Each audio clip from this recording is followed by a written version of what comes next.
John, being in the position that you're in, every great coach wants great assets. The town that you're in alone is a great asset for the University of Texas golf program.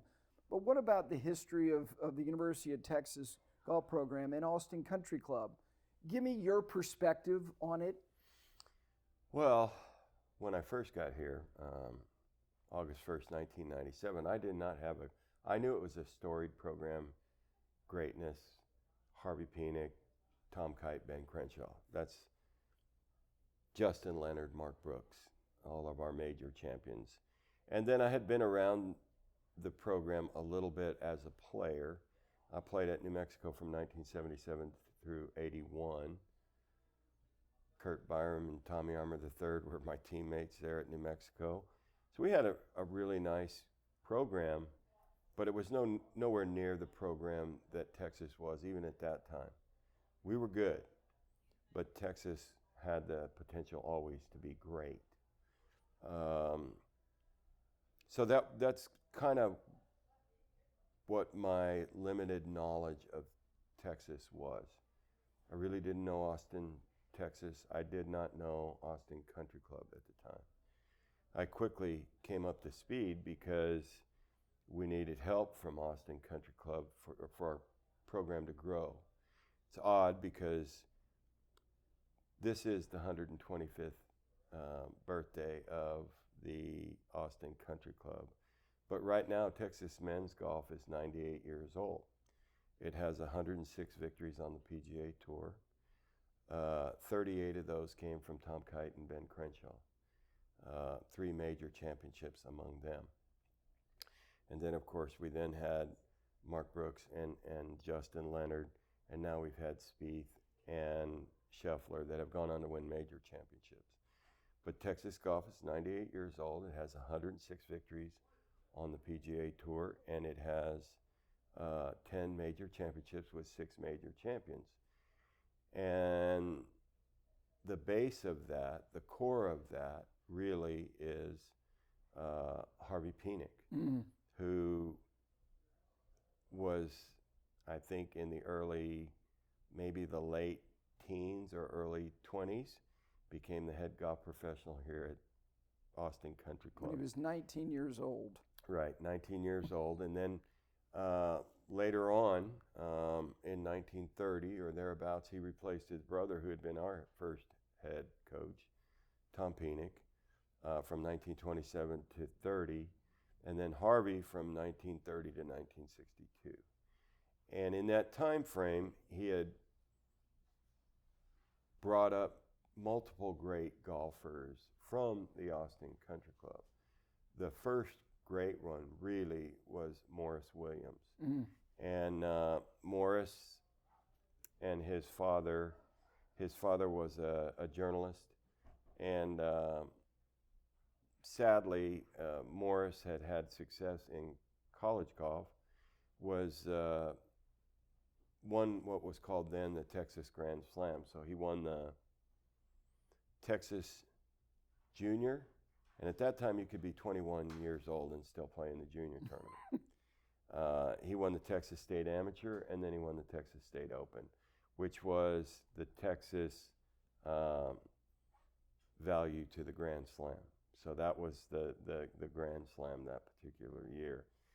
And he decided to join the military. The Korean conflict was on, and became a fighter pilot, and sadly in a training exercise, I think in Pensacola, Florida, was killed they were doing strafing runs, and I've heard members talk about it here, that there was target fixation and he went right into the ground, and sadly that was the end of Morris Williams Jr., and that was very difficult for this entire club at the time to lose him as not only a member of the United States military, but also a member of the Austin Country Club, and then one of Harvey's most valued young golfers.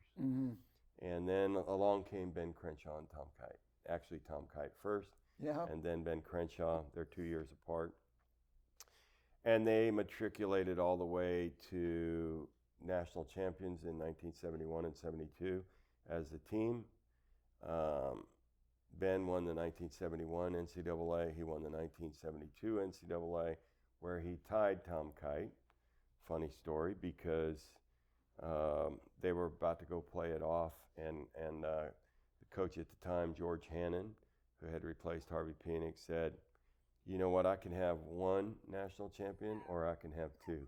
We're not playing this thing off." And so they ended up not playing it off, and you had co-champions in the NCAA that year, Ben Crenshaw and Tom Kite in 1972. And then Ben went on to win it again in 1973. He won 3 years in a row the Fred Haskins Award, which is our complement to the Heisman Trophy. Those two, and there was great golfers before them.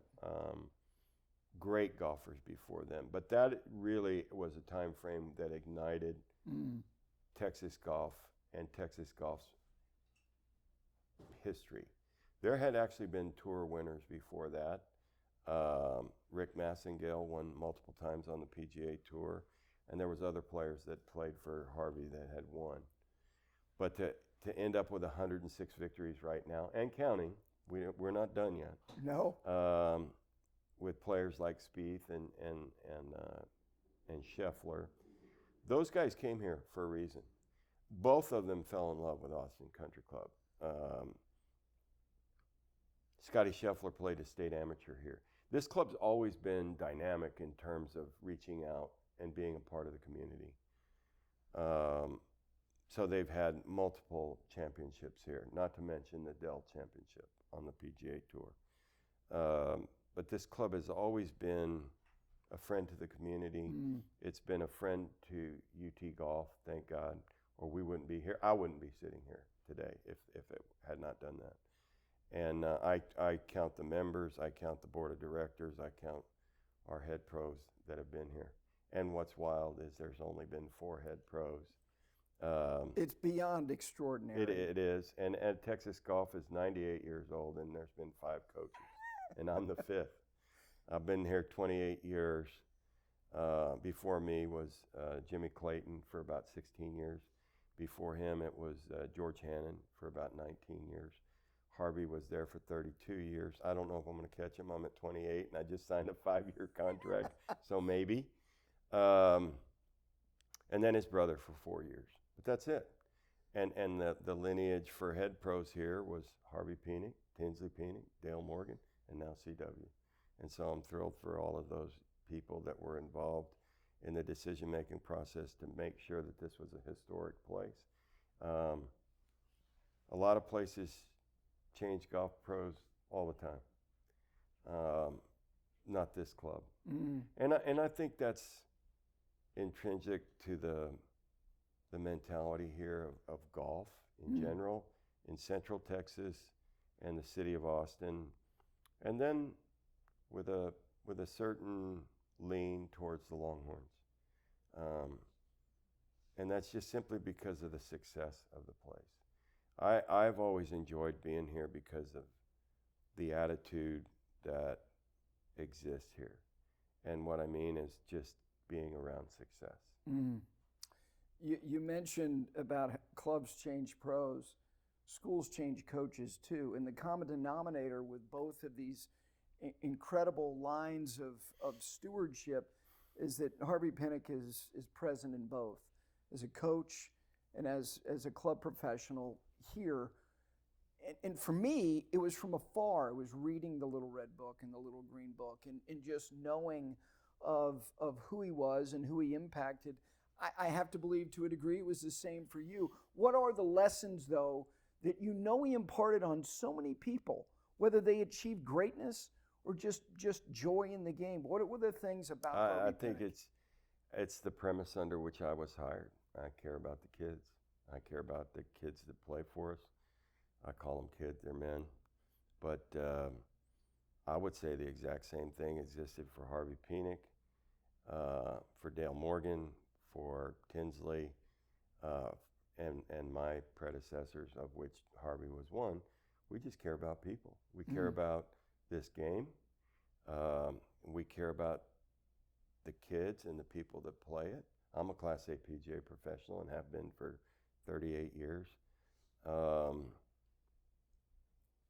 We just want people to have fun playing golf and to enjoy it and to be as good as you can possibly be.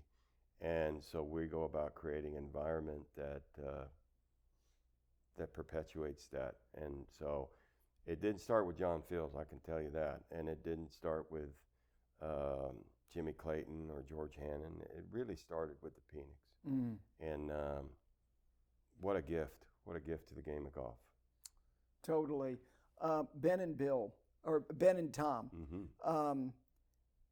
The notion that two boys would meet in a parking lot at the Austin Country Club before it moved here, and years later would be Bob Jones Award winners, Ryder Cup captains in succession, members of the World Golf Hall of Fame, and national champions at the university you represent.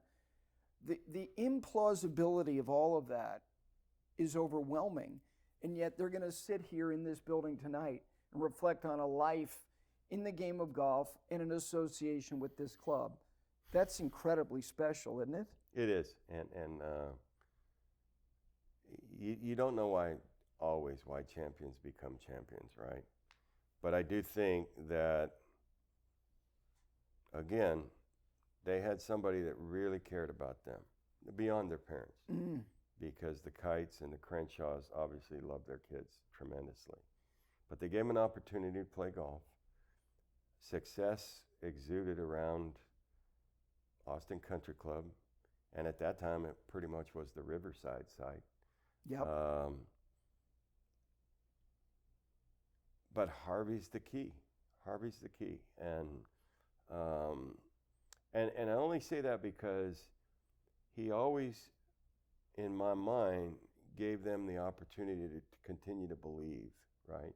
Even if the game got tough on them, or if they weren't as good as they could have been at some point in particular.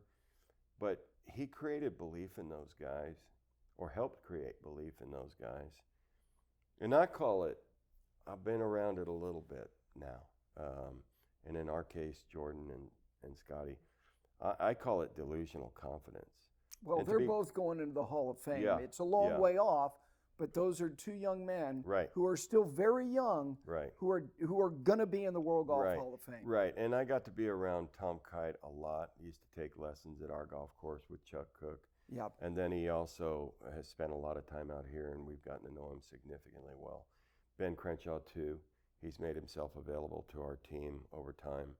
And I see him at mornings at the local Starbucks and having coffee with friends, and we always talk. But the bottom line is, all of those guys had a certain confidence about them. And I think the best thing that a coach can do, and the best thing that people can do around people like that, is to never take it away from them. You know, it's funny because people ask all the time, like, well, what's your role? How do you know, when you're gifted the opportunity to coach somebody like those guys, the number one thing is to do no harm, similar to a doctor, right? It's a Hippocratic oath. Don't do any harm, because they're so good and they believe so much, and their boundaries are different than everybody else's. They think they can play in Ryder Cups. They think they can win major championships. They think they can win multiple major championships, and they have. And it's just fun to be around individuals like that. But I would say this: if it had not been for Austin Country Club and the membership and the success of the members, there's no way the University of Texas men's golf program wins 4 national championships and 106 victories on tour and 10 major championships. It just would never have happened. And part of our recruiting today revolves around Austin Country Club, just the beauty of it, the historic value of it, and really, there's very few programs, you can count on 2 or 3 fingers, that have the history that this incredible place has. Last thing, Yeah. and it gets back to a word that you used. You've seen a lot change in you're part of the industry coaching collegiate golfers. Your players are on television a lot. That didn't exist. Forget 30 years ago, 15 years ago. The opportunities are plentiful. The talent level, it seems like it's limitless. But the things that Harvey Penick did and why they're transferable all this time later, I think it gets back to the word you said, caring. If somebody cares about you and somebody provides advocacy for you in your life, that's fuel for life. John, I think that is the greatest lesson. For sure. They're gentlemen first, these champions. And it came from somebody, most likely a PGA professional like Harvey Penick was. All of our young men today have their own instructors, a Randy Smith, a Cameron McCormick, and on and on and on. But Ben Crenshaw and Tom Kite, what a gift. They not only had a mentor, they had a PGA professional, classy, right? Cared about the kids, cared about his presentation, always dressed nice, always carried himself as a professional. He treated his members professionally, and they treated him as a professional. That rubs off on the kids. They take their hats off when they come into a building, right? They shake hands and look at people in the eye and make them more important than themselves at that moment. I've seen Tom Kite do it 1,000 times with people, to make that person more important than himself at that moment. What a gift. And so, yes, it does come back to our game. And I love our PGA of America.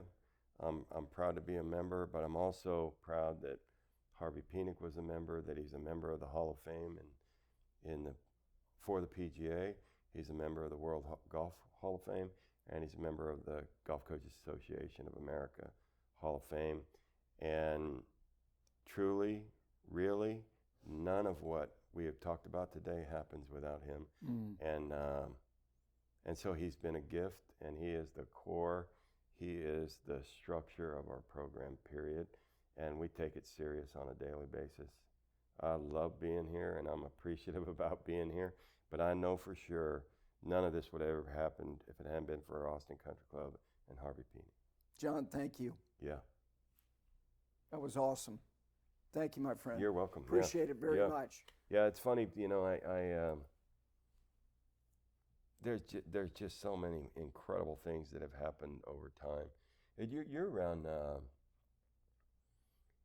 a lot of professionals. Yeah. But there's something about this place. No, I don't know exactly look, there why. is. I'm not from here. And I, truth is, Crenshaw is the only guy, and I've covered all sports and I've loved all sports, but I've never, for whatever reason, it was all about the performance. I didn't really ever invest in the person because I wasn't going to know any of these people, and I have gone on to know some of them, but I've lived and died with him since I was 7 years old when he won in San Antonio in '73. And he knows that I can go chapter and verse with him. And believe me, through my college years in the 80s, when he had a chance to win 5 Masters and he only won 1, oh my gosh. So here's what, Brandel. Oh, yeah. Yes. So I think of Randall too because he's such a cool guy. No doubt. I was doing this podcast with Colt Knost. Oh, yeah. So at the end, he gives you a few quick hitters. Yep. So the last thing was, he goes, Coach, if you could beat anybody in the game of golf, who would it be? And just like that, right? And I said, oh, for sure, Ben Crenshaw. He goes, Ben Crenshaw, why? And I said, because he was cool when he was in high school. He was cool when he was in college. He was cool on the PGA Tour. And he's 70 years old, and he's still cool. He goes, well, that makes sense. It's an excellent answer. Excellent answer. I love